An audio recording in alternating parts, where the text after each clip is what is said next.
En permettant à une foule d'inconnus de s'enrichir à leur tour, il tentait de rééquilibrer la balance, de ralentir le compte à rebours qui consumait sa vie.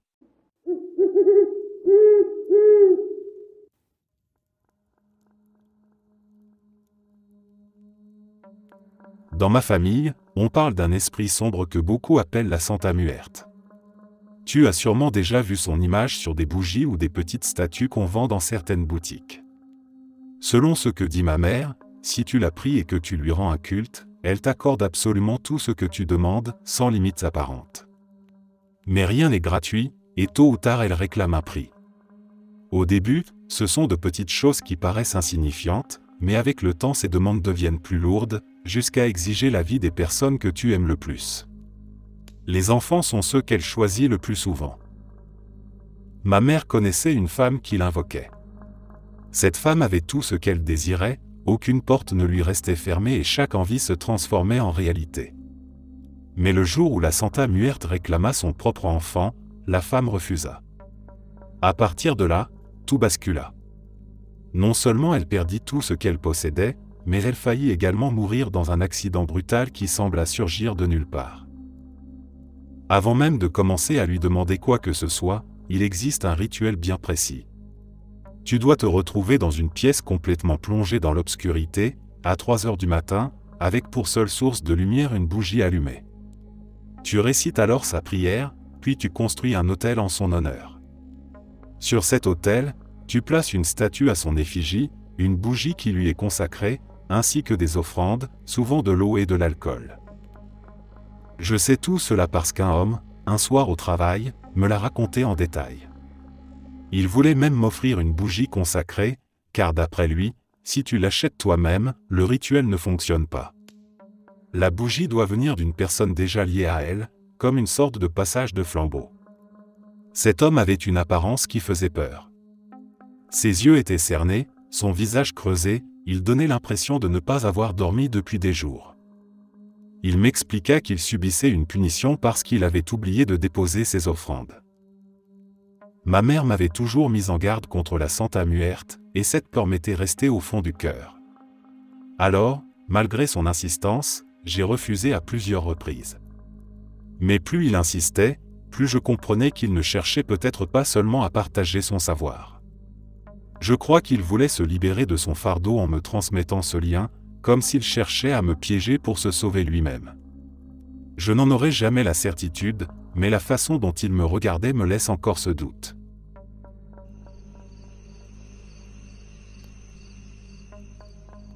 J'avais 29 ans quand je suis entré en prison. J'avais été condamné pour vol à main armée et je savais que ma vie venait de basculer. Derrière les barreaux, le temps s'étirait comme un cauchemar. Les journées étaient rythmées par la peur, les menaces et la violence. Je passais mes nuits à fixer le plafond de ma cellule en me demandant comment j'avais pu en arriver là. Je n'avais plus rien, ni avenir ni dignité. Un autre détenu, un homme plus âgé, me parlait souvent de pacte. Il disait que dans son quartier, certains faisaient des rituels pour demander au diable de l'argent, du pouvoir ou même la liberté. Je riais nerveusement quand il en parlait, mais ces paroles restaient dans mon esprit. Plus les jours passaient, plus l'idée d'un raccourci me séduisait. Une nuit, après avoir pleuré en silence, je me suis assis sur mon lit de fortune et j'ai murmuré. Je n'ai pas crié, je n'ai pas écrit de lettres, j'ai simplement dit d'une voix basse mais déterminée, « Si tu me fais sortir d'ici, prends mon âme. » J'ai senti un frisson parcourir tout mon corps. Il faisait déjà froid dans la cellule, mais là, c'était différent. Comme si quelqu'un se tenait dans l'ombre et m'écoutait. Quelques semaines plus tard, une bagarre éclata dans la cour. J'ai été blessé à la jambe et on m'a transféré à l'hôpital. C'est là que tout a basculé.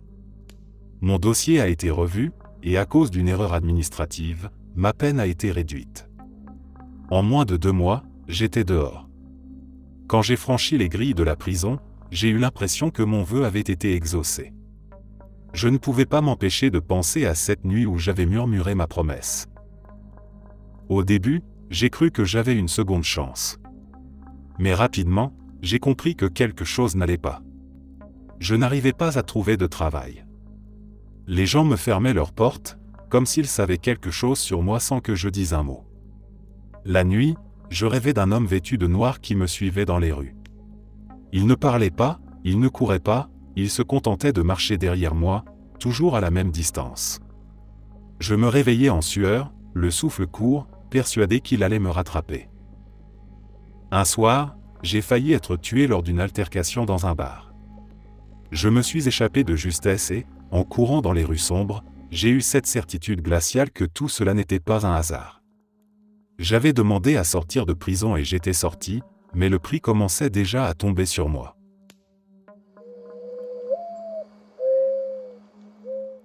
Il y a bien longtemps, dans l'Allemagne du XVIe siècle, vivait un homme appelé Johann Faust. Il n'était pas un simple érudit mais l'un de ceux qui consacraient chaque heure de leur vie à la poursuite de la connaissance. Il avait étudié la théologie, la philosophie, la médecine, l'astrologie et l'alchimie. Les bibliothèques n'avaient plus de secrets pour lui et les salles d'études des universités résonnaient encore de son nom. Pourtant, malgré ses talents, Faust se sentait vide. Chaque réponse qu'il découvrait ouvrait la porte à 100 nouvelles questions. Chaque certitude s'effritait et le laissait plus avide encore. Dans ces longues nuits de solitude, il levait les yeux vers le ciel en songeant que les étoiles recelaient des mystères que l'homme ne pourrait jamais percer. Cette pensée le rongeait. Lui, qui avait consacré sa vie à la science, en venait à croire que le savoir véritable était hors de portée des mortels. C'est alors que son esprit se tourna vers les arts occultes. Au lieu de prier Dieu, il se mit à murmurer des invocations plus sombres, espérant que d'autres puissances, invisibles et redoutées, viendraient à lui. Un soir, tandis qu'il traçait des signes mystérieux à la lueur d'une chandelle, une présence glaciale remplit sa chambre.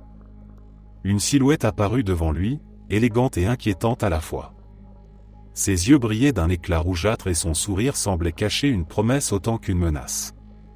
C'était Méphistophélès, serviteur du diable. Faust, d'abord effrayé, sentit son désir l'emporter sur sa crainte. Il parla de son insatisfaction, de son désir ardent de connaître tout ce qui est caché aux hommes, de goûter aux plaisirs interdits et de commander aux forces de la nature.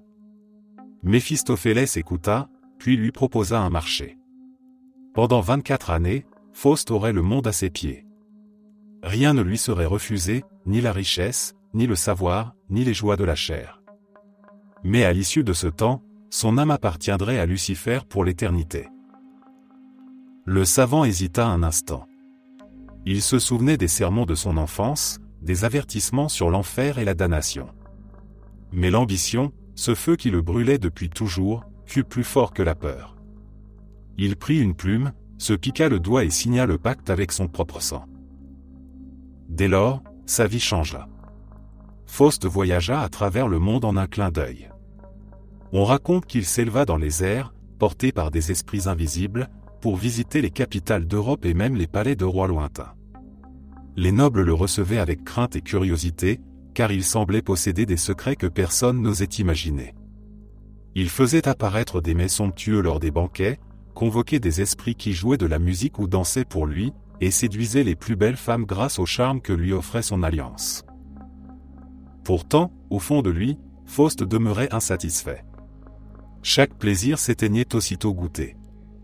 Le vin avait moins de saveur, les étreintes moins de chaleur et même les merveilles du monde lui paraissaient fades. Il croyait avoir trouvé la clé du bonheur mais il n'avait fait qu'ouvrir une prison plus vaste encore. Les années passèrent et le temps du contrat approchait. Faust commença à sentir la peur grandir dans son cœur. Chaque nuit, il était hanté par des visions de flammes et de cris. Il voyait des mains sombres l'empoigner et l'entraîner dans des abîmes sans fond.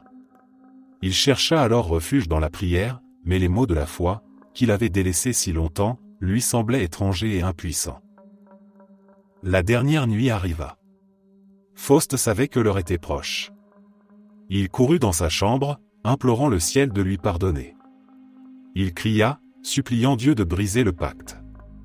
Mais les murs de sa maison tremblèrent et une voix terrible résonna, lui rappelant qu'un contrat signé de son sang ne pouvait être brisé. À minuit, un fracas assourdissant retentit. Des silhouettes noires surgirent, des griffes s'abattirent sur lui et, dans un hurlement de désespoir, Faust fut arraché à ce monde. Lorsque l'on entra dans sa chambre le lendemain, on trouva le sol fendu, les meubles renversés et des traces de brûlure sur les murs. Mais de Faust, il ne restait plus rien.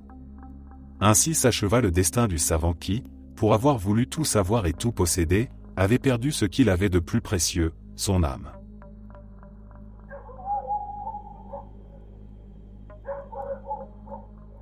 J'avais 22 ans et j'étudiais aux Beaux-Arts. Depuis le début de mes études, je me sentais différente. Les autres étudiants semblaient avoir confiance en leur style, certains étaient déjà exposés dans de petites galeries. Moi, je passais mes nuits à dessiner sans jamais être satisfaite. Mes professeurs me répétaient que mon travail était trop classique, sans originalité, et que je n'avais aucune chance de me faire un nom dans ce milieu. Ces paroles me rongeaient. Je voulais prouver que j'étais capable d'aller plus loin que tout le monde. Un soir, alors que je traînais sur Internet, je suis tombé sur une vidéo où une fille parlait d'un pacte qu'elle aurait fait avec le diable pour devenir une artiste reconnue. Elle expliquait qu'il suffisait d'un carnet, d'une bougie et d'une phrase écrite pour offrir son âme en échange de talent et de reconnaissance. Au fond de moi, je savais que c'était insensé, mais plus j'y pensais, plus l'idée me hantait. Je voulais ce pouvoir, je voulais être vu, je voulais que mon art compte enfin. Cette nuit-là, j'ai pris mon carnet de croquis. J'ai écrit ces mots, je veux le talent et la reconnaissance, en échange tu peux prendre ma vie quand mon œuvre sera achevée. J'ai signé et j'ai posé ma main dessus comme pour sceller ma promesse. J'ai allumé une bougie que j'avais récupérée dans la cuisine. La flamme dansait et projetait mon ombre sur les murs de ma chambre. À un moment, j'ai eu l'impression que mon ombre bougeait indépendamment de moi. J'ai fermé les yeux quelques secondes et quand je les ai rouverts, tout était redevenu normal. J'ai éteint la bougie en tremblant. Dès le lendemain, quelque chose a changé. Je me suis mise à dessiner avec une aisance que je n'avais jamais eue. Chaque trait sortait de moi comme s'il m'était dicté. Mes camarades ont commencé à me féliciter et même certains professeurs, jusque-là très critiques, m'ont encouragé. J'avais l'impression que mon rêve se réalisait enfin. Mais au fil des semaines, je me suis rendu compte que mes dessins prenaient une tournure étrange. Sans le vouloir, je dessinais des visages déformés, des yeux noirs énormes qui semblaient me fixer. Je n'arrivais plus à m'arrêter. Quand je regardais mes propres œuvres, j'avais peur. J'ai commencé à faire des cauchemars où les figures que je dessinais sortaient du papier et m'entouraient. J'avais l'impression qu'elles me murmuraient à l'oreille en langue inconnue. Un soir, alors que je travaillais seul à l'atelier, j'ai entendu quelqu'un prononcer mon prénom derrière moi. J'ai sursauté, mais il n'y avait personne. Seul mon carnet était ouvert, et sur la page en cours, une phrase était apparue sous mes traits, « Ton temps viendra ». Je n'avais pas écrit ces mots.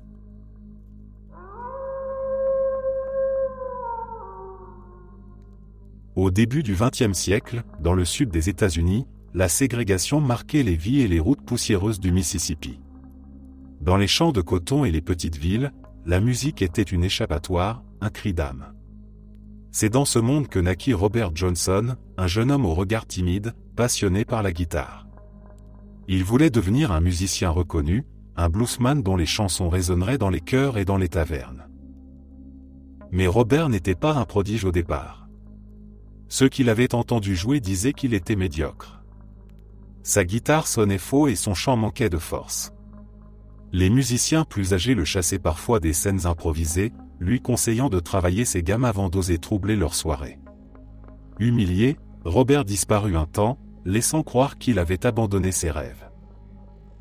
Pourtant, quelques mois plus tard, il revint. Et ce n'était plus le même homme. Ses doigts couraient sur les cordes avec une vitesse inhumaine. Ses mélodies étaient envoûtantes, sombres et puissantes. Sa voix, rauque et profonde, captivait ceux qui l'écoutaient. La rumeur enfla. Comment ce garçon maladroit était-il devenu, en si peu de temps, l'un des plus grands guitaristes que le Mississippi ait connu? C'est alors que naquit la légende. On raconta que, par une nuit sans lune, Robert s'était rendu à un carrefour isolé, là où deux routes de terre se croisaient. Il s'était assis, guitare à la main, attendant. À minuit, une silhouette sombre était apparue. Certains disent que c'était le diable lui-même, d'autres qu'il s'agissait d'un esprit vaudou ou d'un homme mystérieux lié aux forces occultes. L'étranger prit la guitare de Robert, l'accorda doucement, puis joua quelques notes qui vibraient comme si elles venaient des profondeurs de la terre. Il rendit ensuite l'instrument au jeune homme et, en échange de ce don, demanda son âme. Robert accepta. À cet instant, son destin fut scellé. Il devint un maître du blues, mais il savait que son talent avait un prix. Les chansons de Robert Johnson semblent elles-mêmes être des aveux. Dans Crossroad Blues, il chante son désespoir au carrefour, priant Dieu de le sauver. Dans Me and the Devil Blues, il parle de marcher avec le diable, comme s'il racontait sa propre histoire. Ces paroles, trop précises pour n'être que des inventions, renforçaient la conviction des gens qu'il avait réellement pactisé avec une force obscure. Sa vie fut brève, comme marquée d'avance. Robert Johnson mourut à seulement 27 ans, dans des circonstances mystérieuses. Certains disent qu'il fut empoisonné par un mari jaloux, d'autres qu'il tomba malade, mais beaucoup pensèrent que c'était le diable qui venait réclamer son dû. Sa musique resta, comme une trace envoûtante, et inspira des générations entières de musiciens, du rock au jazz. Aujourd'hui encore, au détour des routes du Mississippi, certains habitants racontent que si l'on s'arrête à minuit à un carrefour, on peut entendre, dans le souffle du vent, les accords d'une guitare lointaine. C'est la voix de Robert Johnson, éternel vagabond, condamné à jouer aux côtés du maître avec qui il avait scellé son pacte.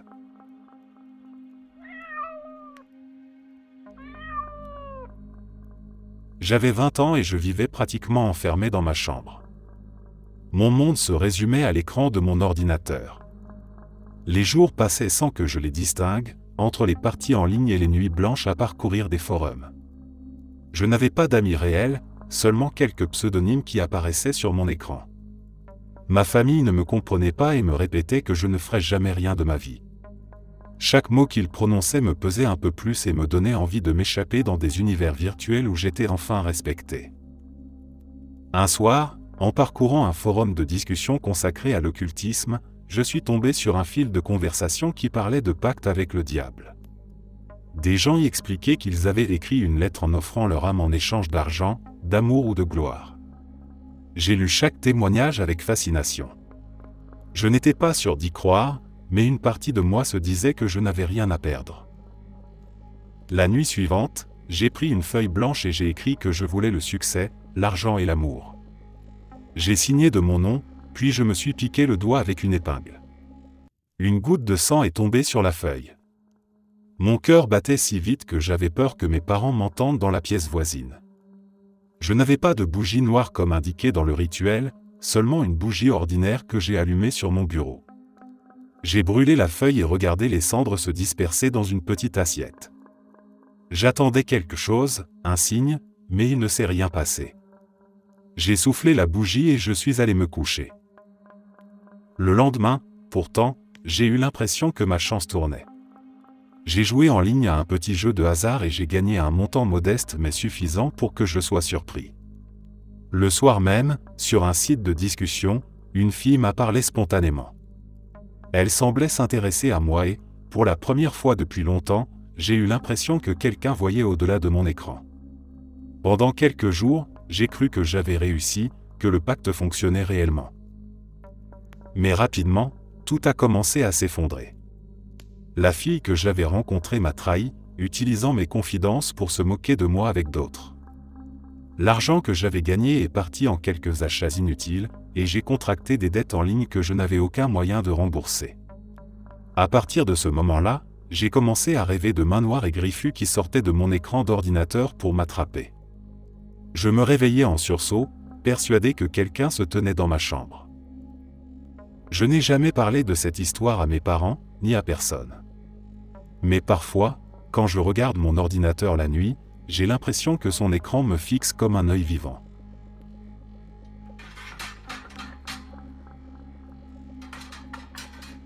Il y a bien des siècles, dans l'Empire byzantin, vivait un homme nommé Théophile. Il était clerc dans la ville d'Adana, connu pour sa piété, son savoir et son dévouement. Les habitants le respectaient et beaucoup le considéraient comme digne d'occuper la charge d'évêque. Quand le poste se libéra, tous pensaient que Théophile serait choisi. Mais le destin prit un autre chemin. À cause de jalousie, de manœuvres politiques et de calomnies, Théophile fut écarté. On lui préféra un autre, et lui resta simple clerc, humilié et amer. Cette injustice le rongea. Sa foi, qui avait été solide, commença à vaciller. Sa rancune devint si grande qu'il en vint à regretter son obéissance à Dieu. C'est alors qu'un juif sorcier, selon la légende, lui suggéra une voie interdite. S'il voulait obtenir ce qu'il pensait mériter, il devait s'adresser non pas au ciel, mais à l'ennemi de Dieu. Dans un moment de faiblesse, Théophile céda. Une nuit, il fut conduit devant une assemblée étrange, et là, il fit l'impensable, il renia le Christ, la Vierge et la foi qu'il avait servi toute sa vie. Il signa un pacte écrit de sa main, en traçant son nom avec son propre sang, s'offrant ainsi au diable en échange du pouvoir qu'il convoitait. Le lendemain, comme par miracle, le nouvel évêque le convoqua et, reconnaissant ses qualités, le nomma son vicaire, c'est-à-dire son représentant le plus proche. Théophile avait atteint son but. Il retrouva honneur, respect et autorité. Mais au fond de lui, il savait à quel prix il avait obtenu cette ascension. Les années passèrent, mais son âme ne trouvait aucun repos. Ses nuits étaient hantées par des cauchemars où il voyait des flammes, des chaînes et des démons qui riaient de lui. Sa conscience, qu'il avait voulu étouffer, se réveillait et le tourmentait sans cesse.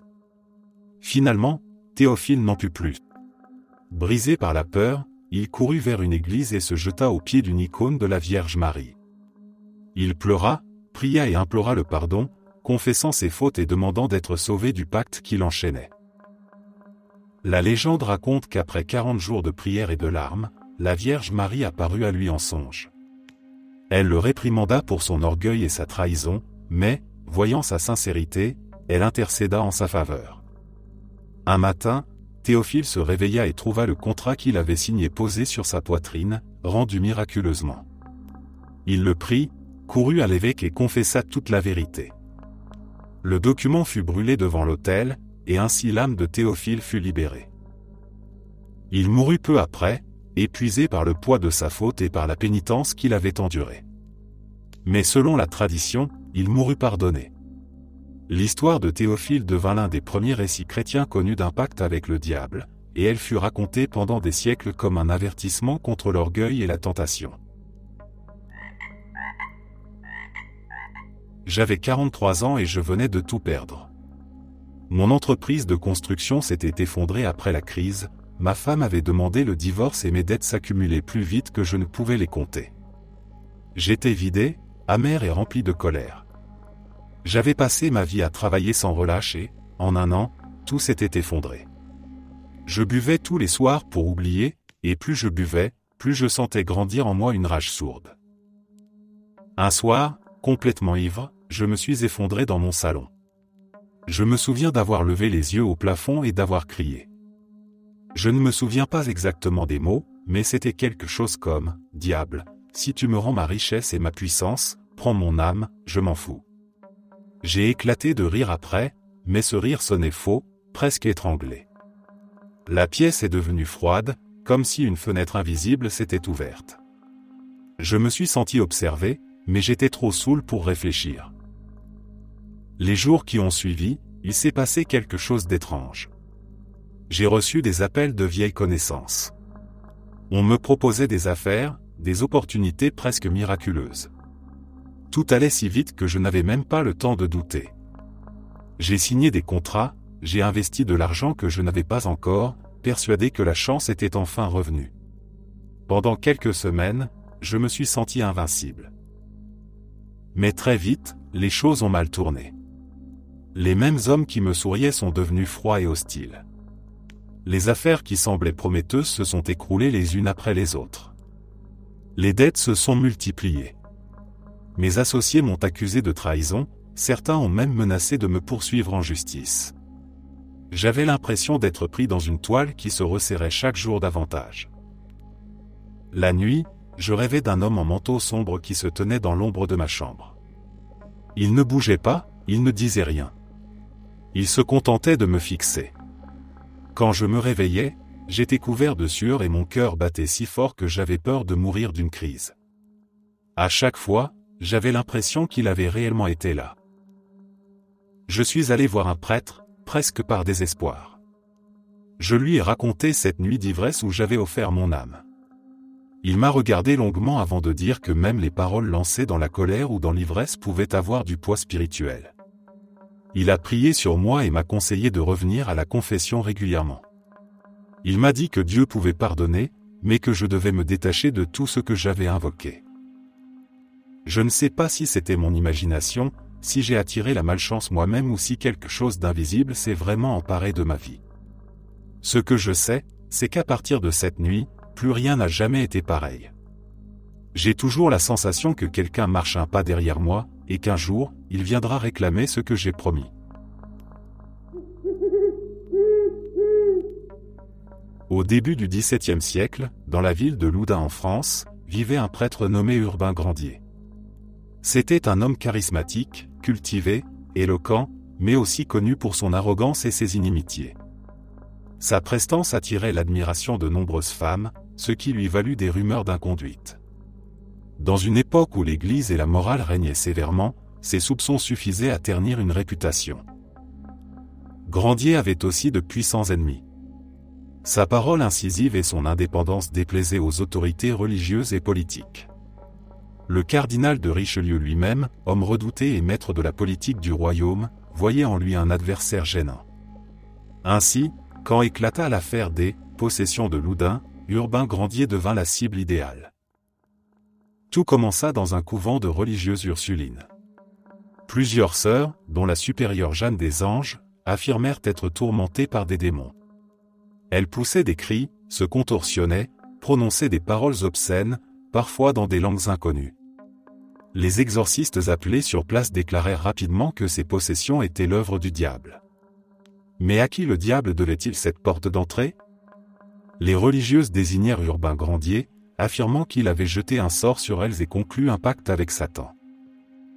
Le procès fut organisé avec une mise en scène spectaculaire. Les religieuses, en plein délire, l'accusaient publiquement. Devant les juges, on présenta un document étrange, écrit en latin, signé de plusieurs noms démoniaques et même, disait-on, signé de la main de Lucifer lui-même.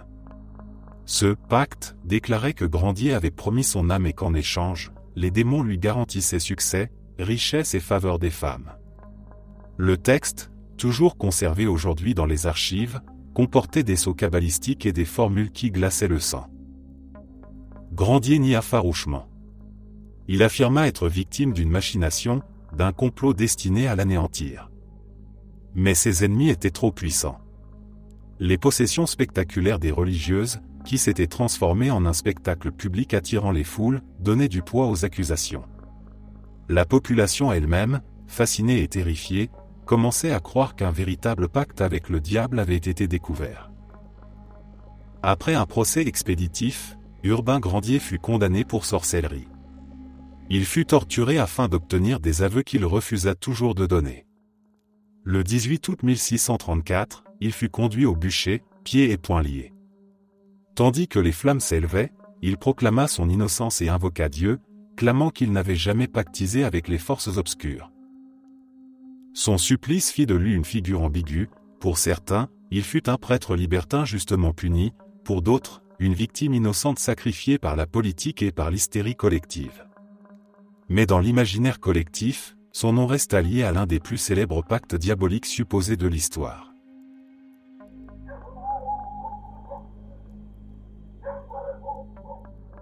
J'avais 19 ans et je rêvais de devenir chanteuse. Depuis que j'étais petite, je chantais devant le miroir en imitant les stars de la télévision. Mais je n'avais ni contact ni argent pour prendre des cours, et chaque audition à laquelle je me présentais se terminait en échec. Je me sentais enfermé dans une vie banale, condamné à rester invisible. Une amie m'a parlé d'une pratique dont elle avait entendu parler dans son quartier. Elle disait que certaines personnes allaient à une croisée de chemin la nuit, laissaient une offrande et demandaient directement au diable ce qu'elles voulaient. Cela m'a d'abord semblé ridicule, mais au fond de moi, j'étais curieuse. L'idée ne me quittait plus. Chaque soir, je me demandais ce qui se passerait si j'osais le faire. Un soir de décembre, j'ai pris ma décision. J'ai écrit une lettre simple où je disais que je donnerais mon âme en échange de la célébrité et du succès musical. J'ai acheté une petite bouteille de vin rouge et un paquet de cigarettes. Vers minuit, j'ai quitté la maison en douce, avec un sac dans lequel j'avais mis la lettre et les offrandes. Je me suis rendu à un carrefour isolé, une petite route entre deux terrains vagues, que je connaissais pour être toujours déserte. Il faisait lourd et silencieux. J'avais le cœur qui battait très vite. J'ai posé la bouteille et le paquet de cigarettes au milieu du carrefour, j'ai plié ma lettre et je l'ai laissée par-dessus. Pendant quelques secondes, je suis resté immobile, en attendant un signe. Rien ne s'est produit. J'ai senti la honte monter en moi, comme si j'étais idiote de croire à tout ça. Mais la nuit qui a suivi, j'ai fait un rêve étrange. J'étais assise dans un café vide, et un homme en costume noir s'est approché. Il avait un sourire qui m'a glacé.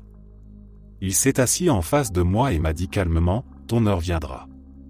Je me suis réveillé en sursaut, le cœur battant. À partir de ce moment-là, j'ai commencé à me sentir observé, surtout la nuit. Chaque fois que je me regardais dans le miroir, j'avais l'impression que mon reflet souriait un peu plus longtemps que moi. J'ai paniqué et j'ai tout raconté à ma mère. Elle a pâli, m'a serré dans ses bras et m'a immédiatement emmené à l'église. Le prêtre a écouté mon histoire avec gravité. Il m'a demandé de décrire exactement ce que j'avais fait, puis il a prié longuement pour moi. Il a insisté pour que je retourne au carrefour et que je récupère tout ce que j'avais laissé. Je n'ai pas osé y aller seul, alors ma mère m'a accompagné. Quand nous sommes arrivés, il n'y avait plus rien. Ni bouteille, ni cigarette, ni lettre. Tout avait disparu.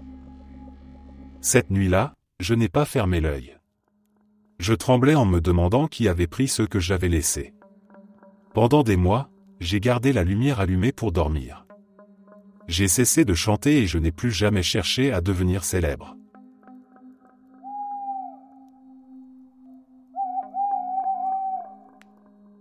Au tournant du XIXe siècle, en Italie, naquit un enfant au regard profond et aux doigts étonnamment souples, Niccolò Paganini. Dès son plus jeune âge, il fut initié à la musique. La guitare et le violon devinrent rapidement ses compagnons.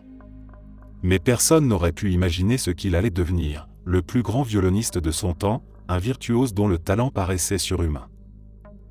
Quand Paganini montait sur scène, le public était comme ensorcelé. Ses doigts filaient sur les cordes à une vitesse si incroyable qu'on croyait voir des flammes autour de son archet. Il jouait des morceaux d'une complexité inouïe, composés par lui-même, et personne n'était capable de les reproduire. Son corps longiligne, presque squelettique, son teint pâle et ses cheveux noirs tombant en désordre accentuaient son aura étrange. Beaucoup disaient qu'il ressemblait plus à un spectre qu'à un homme. Rapidement, des rumeurs circulèrent. Comment un simple mortel pouvait-il posséder une telle maîtrise? On murmurait que Paganini avait conclu un pacte avec le diable. Certains prétendaient même avoir vu, dans l'ombre des théâtres, une silhouette noire se pencher sur son épaule lorsqu'il jouait. D'autres racontaient qu'il enfermait l'âme d'une femme aimée dans son violon et que c'était sa voix que l'on entendait pleurer à travers les cordes. Les récits populaires s'enrichirent de détails fantastiques. On disait qu'il pouvait jouer sur une seule corde, les autres rompues volontairement, et que sa musique résonnait plus forte encore. Parfois, en plein concert, son regard devenait si intense que des spectateurs, terrifiés, croyaient voir le diable dans ses yeux. Des femmes s'évanouissaient en l'écoutant, d'autres hurlaient, et certains spectateurs affirmaient que des flammes rouges dansaient autour de lui sur scène. La légende prit une telle ampleur qu'à sa mort, en 1840, l'Église catholique refusa de lui donner des funérailles chrétiennes. Les autorités religieuses le considéraient comme un homme qui avait servi les ténèbres. Son corps resta sans sépulture pendant plusieurs années, déplacé de lieu en lieu, avant d'être enfin enterré. Paganini, de son vivant, ne fit rien pour faire taire les rumeurs. Au contraire, il semblait s'en amuser. Son allure sombre, son goût pour les pièces musicales d'une difficulté inhumaine et ses apparitions spectaculaires alimentaient le mythe. Son génie paraissait surnaturel, et l'Europe entière le surnommait « le violoniste du diable ».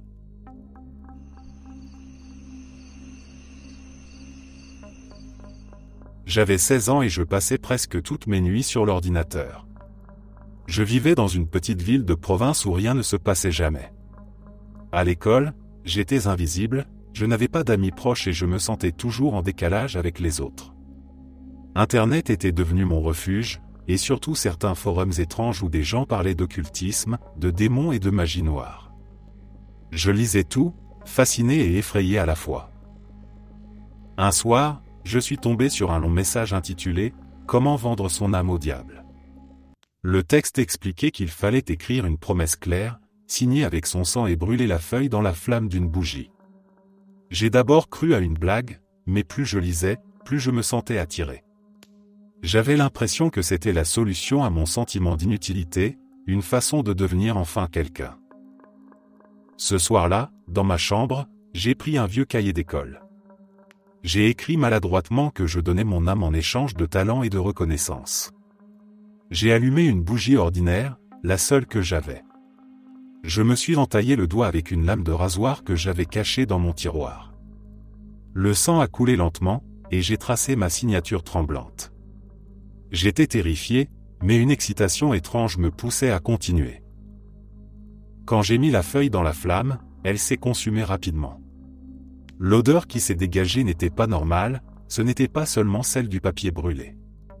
J'ai entendu comme un souffle derrière moi. Puis, un rire bref, étouffé, presque moqueur. Je me suis figé sur ma chaise, incapable de me retourner. Mon cœur battait si fort que je croyais qu'il allait exploser. Les jours suivants, rien de miraculeux ne s'est produit. Mais mes nuits sont devenues un cauchemar. À chaque fois que je fermais les yeux, je rêvais d'une silhouette sombre, toujours debout au pied de mon lit. Je me réveillais paralysé, incapable de bouger, la gorge sèche, persuadé qu'elle me fixait encore. Parfois, j'avais la sensation que quelqu'un effleurait mes cheveux ou posait une main glaciale sur mon épaule. J'ai tenu quelques semaines dans cet état. Je ne dormais presque plus. Mes notes à l'école se sont effondrées. Mes parents croyaient que je passais trop de temps sur l'ordinateur, mais je n'osais pas leur dire la vérité. Un après-midi, épuisé et paniqué, j'ai fini par aller voir le prêtre de ma paroisse. Je lui ai tout raconté, même le détail de la signature avec mon sang. Je pensais qu'il allait se moquer, mais il m'a écouté avec sérieux. Il a posé sa main sur mon épaule et m'a dit que j'avais ouvert une porte que je ne comprenais pas. Il a prié pour moi et m'a conseillé de me débarrasser de tout ce qui avait un lien avec ces pratiques. J'ai effacé mes comptes sur les forums, j'ai jeté les carnets où j'écrivais mes notes occultes. Il m'a fallu des mois pour retrouver un sommeil normal. Mais encore aujourd'hui, parfois, quand je me couche, j'ai la sensation que quelque chose me regarde dans l'ombre.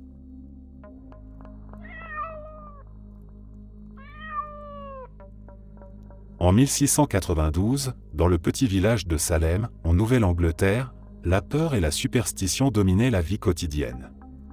Les colons puritains vivaient dans une communauté sévère, où tout écart de conduite était suspect et où le diable était perçu comme une menace constante. C'est dans ce climat qu'éclata l'affaire qui allait marquer l'imaginaire collectif pendant des siècles. Tout commença par de mystérieux comportements. Des jeunes filles du village furent soudain saisies de crises étranges. Elles se contorsionnaient, poussaient des cris, prétendaient être piquées par des aiguilles invisibles et voyaient des spectres. Incapables d'expliquer ces phénomènes, les habitants en vinrent vite à la conclusion que le diable était à l'œuvre. Et si des sorcières, en pacte avec lui, avaient ensorcelé ses enfants? Sous la pression des pasteurs et des autorités, les jeunes filles commencèrent à accuser des membres de la communauté. Les premières désignées furent des femmes marginales ou mal vues, Tituba, une esclave venue des Caraïbes, Sarah Good, une mendiante, et Sarah Osborne, une veuve solitaire. Tituba, effrayée par la torture, avoua avoir servi le diable et raconta que d'autres femmes s'étaient jointes à elle pour signer son livre et se mettre à son service. Ces aveux enflammèrent les esprits. La chasse aux sorcières s'intensifia. En quelques semaines, des dizaines de personnes furent accusées d'avoir pactisé avec Satan. On prétendait qu'elles participaient à des sabbats nocturnes, qu'elles volaient dans les airs et qu'elles scellaient leur alliance avec le diable en lui offrant leur sang. Lors des procès, Des preuves spectrales furent tenues. Si une victime disait avoir vu le spectre d'un accusé la tourmenter, cela suffisait à condamner. Les interrogatoires se faisaient sous la menace. Beaucoup niaient jusqu'au bout, d'autres avouaient pour sauver leur vie, espérant un pardon. Mais souvent, même les aveux menaient au gibet. En tout, 20 personnes furent exécutées, pendues en public, et plusieurs autres moururent en prison. L'une d'elles, Gilles Corret, refusa obstinément de plaider coupable ou innocent. On l'écrasa sous des pierres pour le forcer à parler, mais il ne céda pas et expira en murmurant seulement « encore plus de poids ». Peu à peu, le doute s'installa. Certains commencèrent à se rendre compte que les accusations étaient motivées par la peur, la jalousie ou la vengeance personnelle. Les autorités finirent par reconnaître que les procès avaient été une terrible erreur. Mais le mal était fait. Salem resta marqué à jamais par ces événements où la croyance en des pactes diaboliques avait conduit à la mort d'innocents.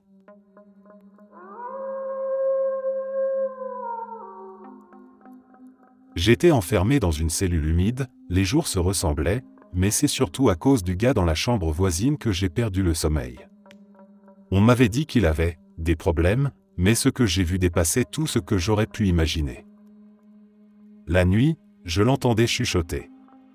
Pas des mots clairs, pas des phrases compréhensibles, juste une sorte de murmure continu, comme s'il s'adressait à quelqu'un que je ne pouvais pas voir. Parfois, il s'arrêtait net, puis éclatait d'un rire étouffé qui me glaçait le sang. Quand les lumières se rallumaient le matin, je découvrais que les gardiens pestaient parce qu'il avait encore recouvert ces murs de symboles étranges, tracés avec du papier toilette trempé, ou pire. J'ai demandé plusieurs fois à être déplacé. Je ne supportais plus cette atmosphère. J'avais l'impression que sa folie coulait à travers les murs et s'infiltrait dans ma propre tête. Mais les surveillants haussaient les épaules, comme si c'était une plainte de plus parmi tant d'autres. La pire nuit, celle que je n'ai jamais pu oublier, il s'est mis à frapper sa tête contre le mur, encore et encore. Le bruit résonnait jusque dans ma poitrine, comme des coups de masse. Entre chaque impact, il hurlait que son rituel avait échoué, que ce n'était pas sa voix, pas lui qui parlait. Mais ce qui m'a glacé, c'est que, pendant un instant, ce n'était effectivement pas sa voix. Grave, déformée, presque inhumaine. Je ne veux pas m'allier au diable. C'est un malentendu, répétait-il en sanglotant, en se martelant le crâne. J'étais pétrifié, incapable d'appeler les gardes, incapable même de bouger. Je suis resté recroquevillé sur ma couchette jusqu'à ce que le silence revienne, brutalement. Le lendemain, il n'était plus là. La cellule voisine était vide, et personne ne m'a jamais expliqué ce qui s'était passé. J'ai entendu des rumeurs, des gardiens dire qu'il avait été transféré à l'unité psychiatrique. Moi, je n'ai jamais cherché à savoir. Honnêtement, je crois que je préférais garder le doute.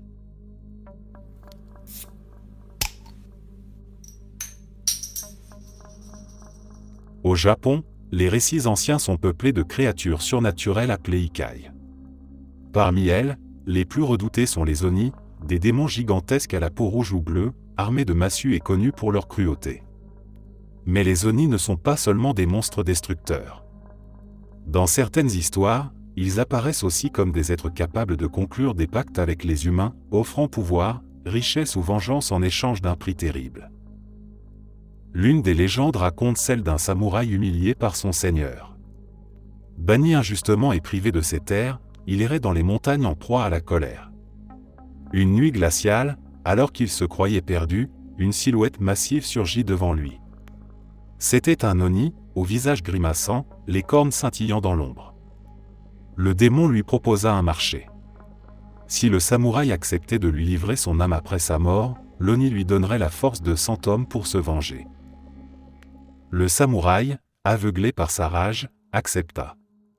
Dès lors, il terrassa ses ennemis, renversa son seigneur et se tailla un domaine par le sang et la peur. Mais son pouvoir avait un prix. Chaque nuit, il rêvait d'ombres infernales qui l'attendaient, ricanant dans l'obscurité. À sa mort, raconte-t-on, des cris terribles résonnèrent dans les montagnes, et son corps disparut, emporté par l'Oni venu réclamer ce qui lui appartenait. D'autres histoires, plus populaires, parlent de paysans pauvres ou d'artisans désespérés. Certains auraient invoqué les Oni en gravant des prières interdites ou en déposant des offrandes sanglantes au carrefour. En échange, les Oni leur accordaient richesse ou chance. Mais tôt ou tard, la promesse se retournait contre eux. L'argent se transformait en pierre, la chance se muait en malédiction, et l'Oni venait chercher leur âme. Ces récits servaient d'avertissement.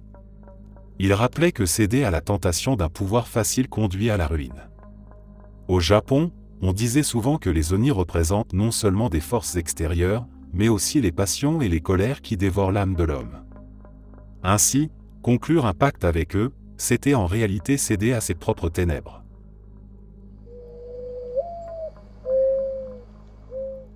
Je n'ai jamais vraiment su toute la vérité sur ce qui est arrivé à ma cousine.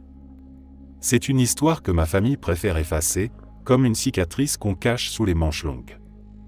Mais moi, je m'en souviens, et même si je n'ai pas toutes les pièces du puzzle, je sens encore le frisson qu'elle me laisse, comme une ombre toujours accrochée à moi.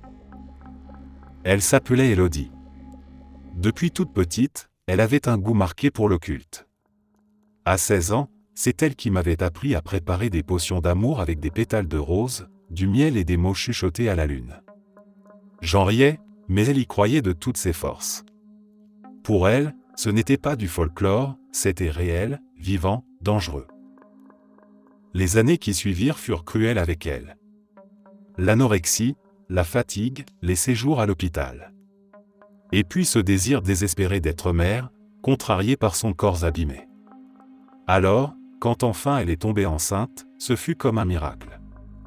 Mais le miracle s'est teinté de cauchemar le jour où les médecins lui ont annoncé que l'enfant serait lourdement handicapé, que la grossesse elle-même mettait sa vie en danger et qu'il fallait songer à avorter.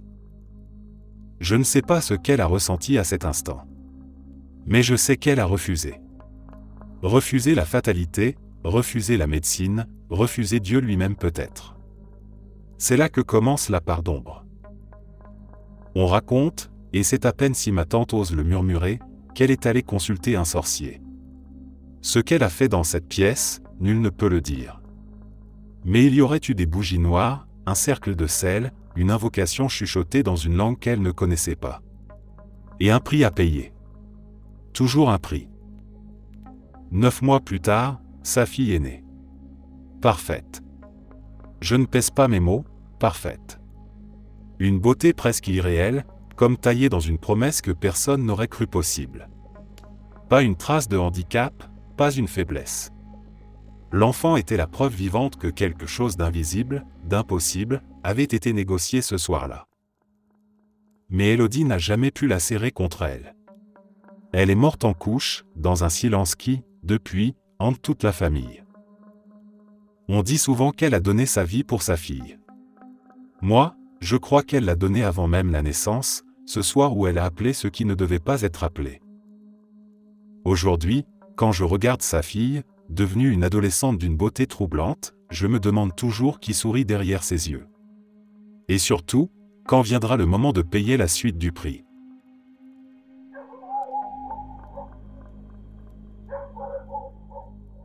En Haïti, le vaudou n'est pas seulement une religion, c'est une manière de vivre et de comprendre le monde. Les esprits, appelés LW, sont perçus comme des intermédiaires entre les hommes et le divin. Ils peuvent guider, protéger ou accorder des faveurs, mais ils demandent toujours quelque chose en retour. Parmi eux, 2 esprits sont souvent évoqués quand on parle de pactes aux allures sombres, Papa Legba et Baron Samedi. Papa Legba est le gardien des carrefours. Dans les cérémonies, c'est à lui que l'on s'adresse en premier, car sans son accord aucune autre porte spirituelle ne peut s'ouvrir. On dit qu'un homme, désespéré de sa pauvreté, vint un soir à un carrefour poussiéreux pour supplier Papa Legba. Il promit tout ce qu'il avait, même sa liberté après la mort, en échange de prospérité. Legba, vieillard boiteux à la canne mystérieuse, accepta. Dès lors, l'homme devint riche. Ses champs produisaient au-delà de l'imaginable, ses affaires prospéraient, et il se faisait respecter de tous. Mais avec le temps, sa santé se détériora et ses nuits étaient hantées par la silhouette de Legba, riant doucement dans ses rêves. Le pacte n'était pas gratuit.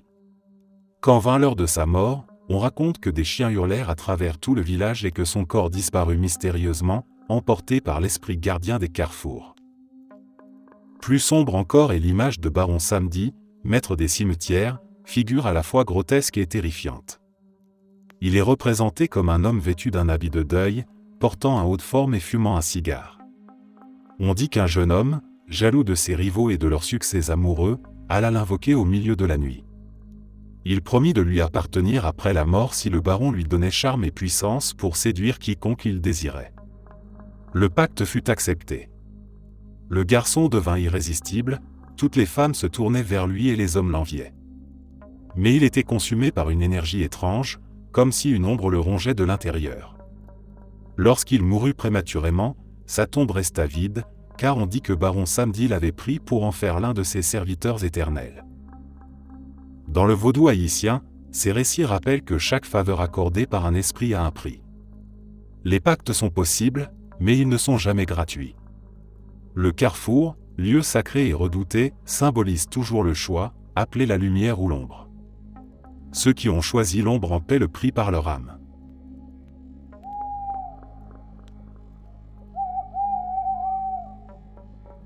À l'époque où Bagdad était le centre du monde, un calife puissant mais inquiet de l'avenir de son empire convoqua les sages, les astrologues et les mages. Aucun ne sut lui donner la certitude qu'il cherchait. C'est alors qu'un vieillard vêtu d'un manteau noir se présenta aux portes du palais, portant sous son bras un livre étrange dont les pages semblaient faites de cendres pressées.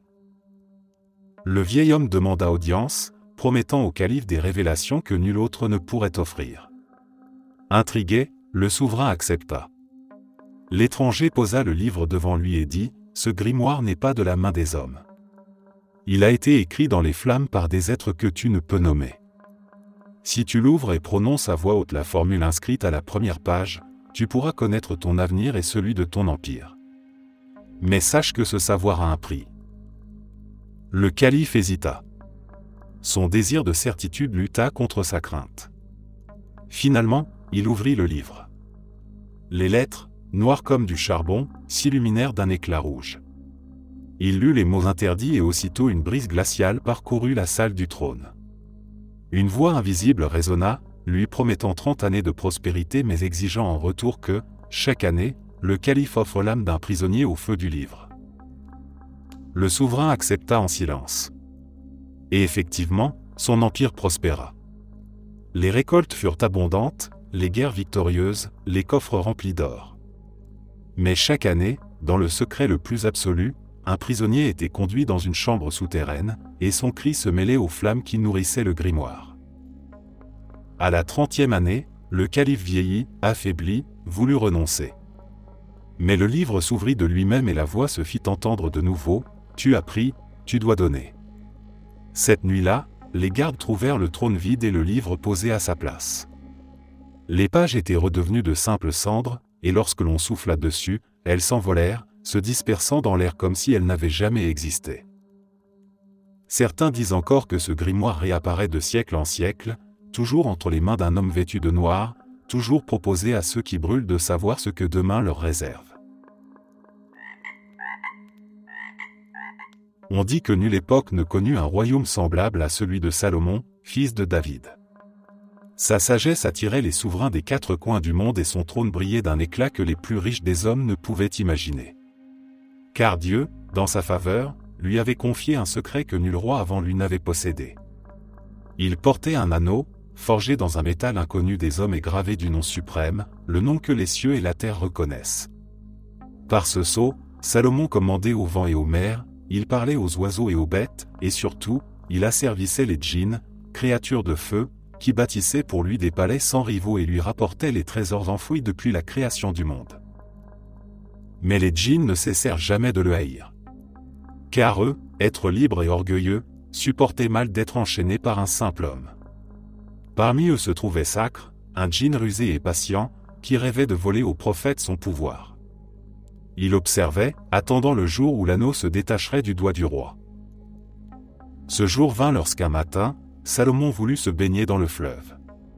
Comme il faisait souvent, il retira son anneau et le confia à l'une de ses épouses, afin qu'il ne fût point perdu dans l'eau. Mais Sacre avait pris la forme d'un homme semblable à Salomon. Il se présenta devant la reine, et par son apparence trompeuse, il réclama l'anneau. La reine, ne voyant aucune différence, le lui remit sans hésitation. À l'instant où le djinn ferma sa main sur le sceau, la terre trembla.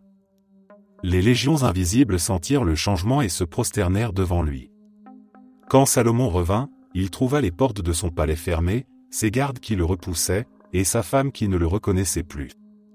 Ainsi, celui qui avait régné sur les hommes, les djinns et les vents se retrouva réduit à l'état de vagabond, marchant dans les villages sans qu'aucun ne voie en lui le roi qu'il était. Pendant 40 jours, Sacre siégea sur le trône de Salomon. Sous son apparence, il gouverna les hommes avec dureté et cruauté. Les djinns jubilèrent, car jamais ils n'avaient été aussi libres dans leur malice. Mais Dieu, qui veille sur ses serviteurs, avait décidé que l'usurpation ne durerait pas. Car l'épouse qui avait remis l'anneau au faux Salomon, trompée et malheureuse, finit par jeter le sceau à la mer, ne supportant plus son poids. Un poisson l'avala et s'en alla vers les profondeurs. Or, Salomon, qui errait sans repos, gagna sa subsistance comme pêcheur. Et voici que son filet ramena ce même poisson. Il l'ouvrit, et dans ses entrailles brillait son anneau. Lorsqu'il le remit à son doigt, les vents se levèrent, les djinns se prosternèrent, et le voile de l'illusion se déchira.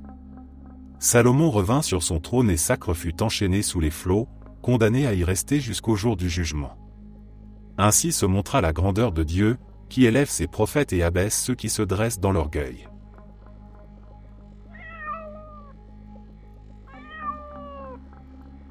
Au XIIIe siècle, dans la ville d'Ifriqiya, vivait un homme que l'on appelait Ahmad al-Buni. Savant, mystique et mathématicien, il étudiait les sciences religieuses le jour et passait ses nuits à tracer des figures étranges, carrés de lettres et nombres entremêlés, sur des parchemins jaunis. Les érudits le considéraient comme un maître du calcul et de la géométrie, mais dans les ruelles, le peuple murmurait qu'il dialoguait avec les djinns. Son œuvre la plus célèbre, le Sham al-Ma'arif al-Kubra, ne fut pas seulement un traité de sciences occultes.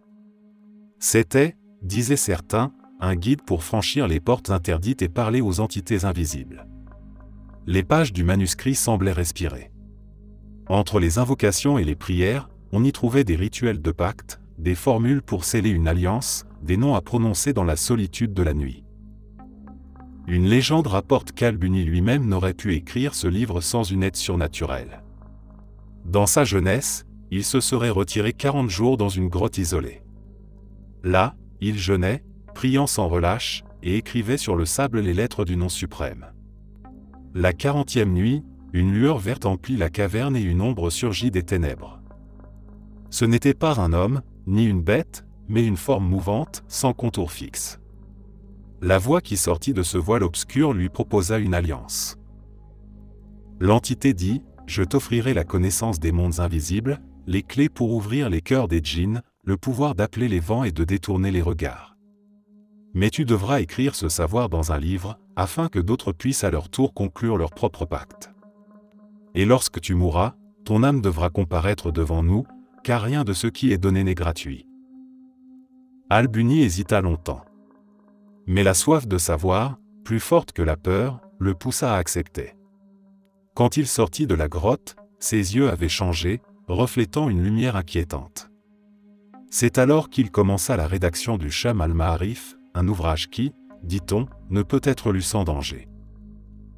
Au fil des siècles, des hommes avides de pouvoir se sont penchés sur ce livre. Beaucoup racontent qu'il provoque des malheurs à ceux qui l'ouvrent sans préparation. Certains auraient entendu des chuchotements dans leur sommeil, d'autres auraient vu apparaître des ombres dans leur demeure. Des exemplaires entiers auraient disparu, comme avalés par le feu sans laisser de cendres. Quant à Ahmad al-Buni, nul ne sait comment il mourut vraiment. Certains disent qu'il s'éteignit en paix, d'autres qu'il disparut sans sépulture, comme si ceux à qui il avait donné son serment étaient venus réclamer leur dû. Et encore aujourd'hui, dans les marchés d'Orient, des copies du Sham al-Ma'arif circulent en secret, offertes à ceux qui osent plonger leur regard dans l'abîme.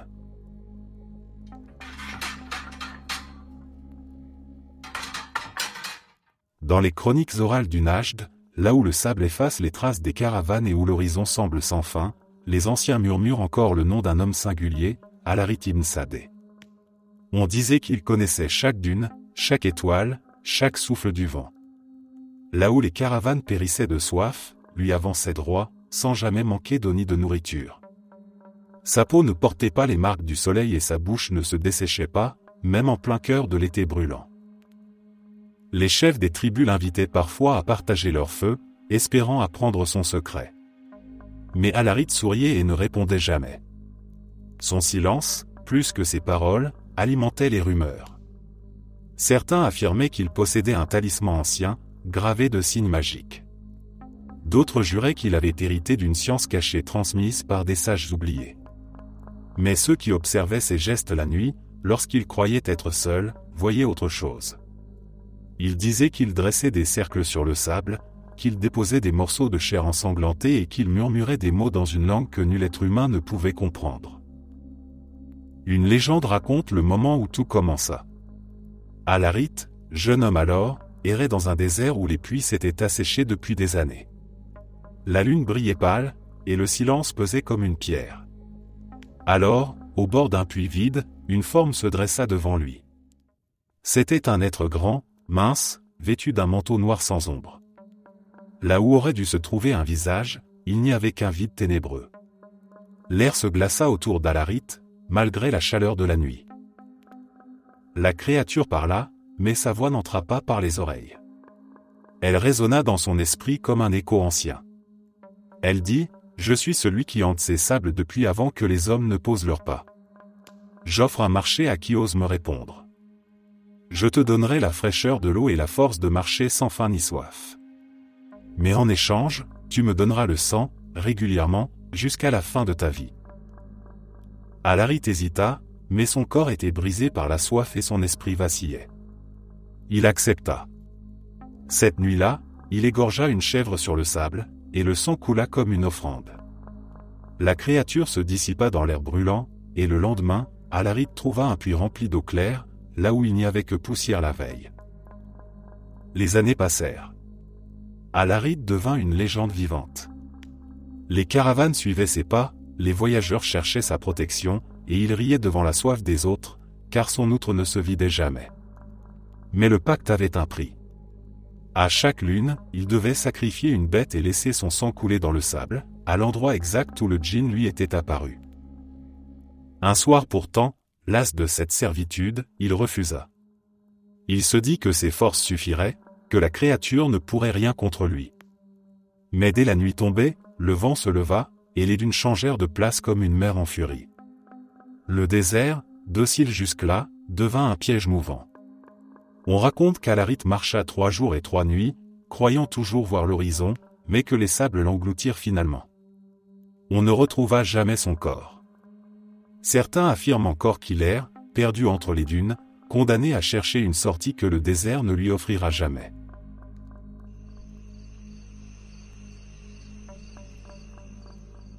Au 8e siècle, dans les terres de Transoxiane où l'Oxus roule ses eaux comme un serpent d'argent, un homme mystérieux se leva contre les gouverneurs abbassides.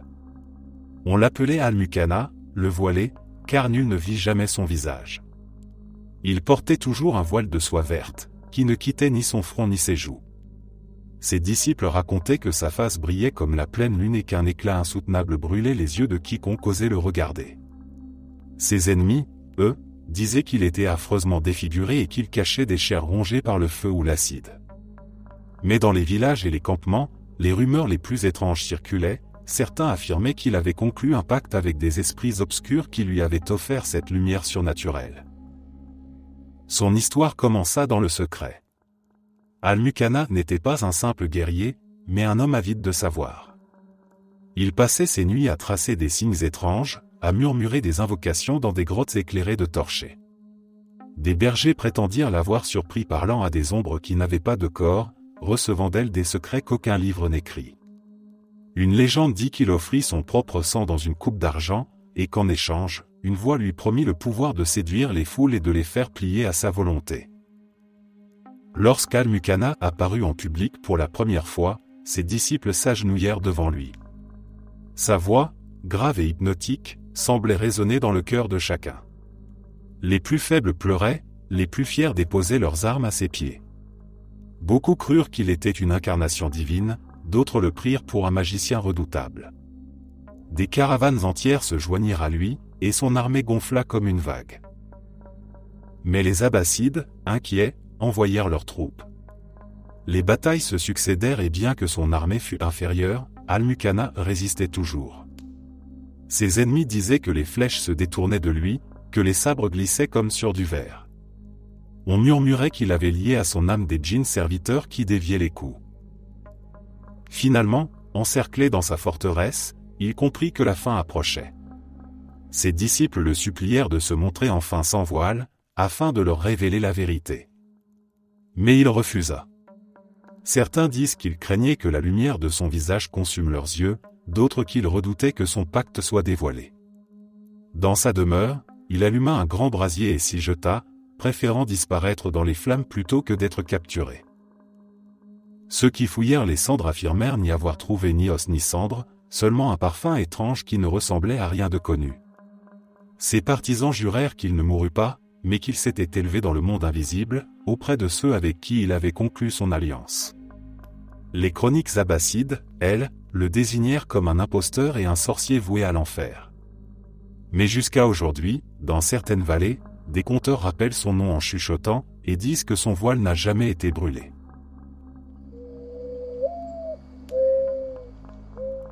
Quand je repense à l'année 2021, j'ai l'impression de revivre une autre vie. J'étais encore perdu, sans grandes ambitions ni compétences particulières, mais je m'étais accroché à un espoir nouveau, celui des crypto-monnaies. Je n'avais presque rien en poche, à peine de quoi risquer quelques billets sans que ça détruise mon quotidien, mais je voulais croire à cette promesse d'argent facile, de liberté soudaine. Mes journées étaient rythmées par télégramme. Je passais des heures à scruter les messages qui s'accumulaient dans un groupe qui se disait « privé », mais où, en réalité, des centaines de personnes comme moi s'agglutinaient. Ce qui rendait ce groupe différent des autres, c'était la précision des signaux donnés par le modérateur. Il annonçait une entrée, une sortie, un timing. Et chaque fois, c'était exact. Pas une approximation, pas un hasard, exact. Les premiers temps, je suivais à la lettre, sans réfléchir. Je n'avais aucune stratégie, aucun bagage technique, juste une obéissance aveugle. Et contre toute logique, mes faibles mises grossissaient, puis doublaient. À chaque mouvement, je voyais mes gains prendre forme, comme si quelqu'un d'invisible me tenait par la main et m'ouvrait une porte sur un monde auquel je n'étais pas censé accéder. Avec le temps, je commençais à observer plus attentivement, à apprendre à lire les graphiques, à comprendre les bougies, les supports, les résistances. Je me sentais plus légitime. Dans le groupe, mon pseudo apparaissait régulièrement parmi ceux qui échangeaient et commentaient. Les autres membres commençaient à me respecter, à me consulter, presque comme si j'étais devenu une extension de la parole du modérateur. Mais lui, la figure centrale, restait un mystère absolu. Jamais un mot direct, jamais une interaction personnelle. Sa présence se résumait à des signaux laconiques, froids, précis. Je me souviens du jour où l'un des membres, réputé proche de lui, m'a confié l'origine de ses pouvoirs. Pas de preuves, pas de détails, juste une histoire transmise comme une confidence lourde. Le modérateur aurait conclu un pacte avec le diable. C'était, selon lui, la seule explication à son infaillibilité. Ce pacte l'aurait enrichi au-delà de toute mesure, mais au prix de sa santé. Le cancer se serait déclaré presque immédiatement, une maladie agressive qui le rongeait de l'intérieur. Dans son esprit, en partageant ses signaux avec d'autres, en permettant à une foule d'inconnus de s'enrichir à leur tour, il tentait de rééquilibrer la balance, de ralentir le compte à rebours qui consumait sa vie. Je n'ai jamais cru à ce genre de récit surnaturel, et pourtant, cette explication avait quelque chose de dérangeant. Elle donnait un sens à l'inexplicable. Elle liait richesse fulgurante et destruction intérieure d'une façon presque poétique, mais terrifiante. Pendant plusieurs jours, cette idée a tourné dans ma tête sans que je puisse la rejeter complètement. Puis le silence est tombé. Les signaux se sont arrêtés du jour au lendemain. Plus aucune annonce, plus aucune prédiction. Le groupe entier est resté suspendu, comme si le cœur de la machine avait cessé de battre. Quelques jours plus tard, un message est apparu, non pas du modérateur, mais de l'homme qui se disait son proche. Le verdict est tombé brutalement, le modérateur était mort. Son cancer avait eu raison de lui, aussi vite qu'il avait prédit les marchés. Le relais serait assuré, promettait-on. Le groupe continuerait, les signaux seraient donnés, la mécanique ne s'arrêterait pas. Mais rien n'a été comme avant. Les nouvelles indications étaient approximatives, parfois fausses, souvent catastrophiques. Mes gains se sont transformés en pertes. Ma confiance aveugle s'est effondrée. À mesure que l'argent s'évaporait, je sentais que quelque chose de plus profond disparaissait avec lui, cette illusion que l'on pouvait battre le système sans effort, sans connaissance, grâce à un guide occulte. Alors, j'ai commencé à travailler seul. À me former, à analyser, à investir par moi-même. Mes résultats étaient imparfaits, souvent décevants, mais ils m'appartenaient. Je n'étais plus prisonnier d'un signal tombé d'un pseudo anonyme. Pourtant, même aujourd'hui, chaque fois que je repense à cette période, un frisson me traverse. Je me dis que tout cela n'était probablement qu'une mise en scène, une légende inventée pour donner une aura mystique à un simple trader chanceux. Et malgré tout, une part de moi reste hantée par l'idée que peut-être, derrière son écran, cet homme avait réellement passé un pacte, sacrifiant sa vie pour une fortune éphémère, et que nous n'avions été que les témoins, ou pire, les complices, de son déclin. Je ne crois pas au surnaturel. Mais parfois, au milieu de la nuit, quand je rouvre un graphique qui s'anime dans le silence, il me semble voir un écho de ces anciens signaux. Comme si, quelque part, l'ombre du pacte continuait à hanter les marchés. Merci d'être resté jusqu'à la fin. N'oubliez pas d'aimer la vidéo, de vous abonner et de partager vos propres histoires en commentaire. On se retrouve demain à la même heure devant ce feu.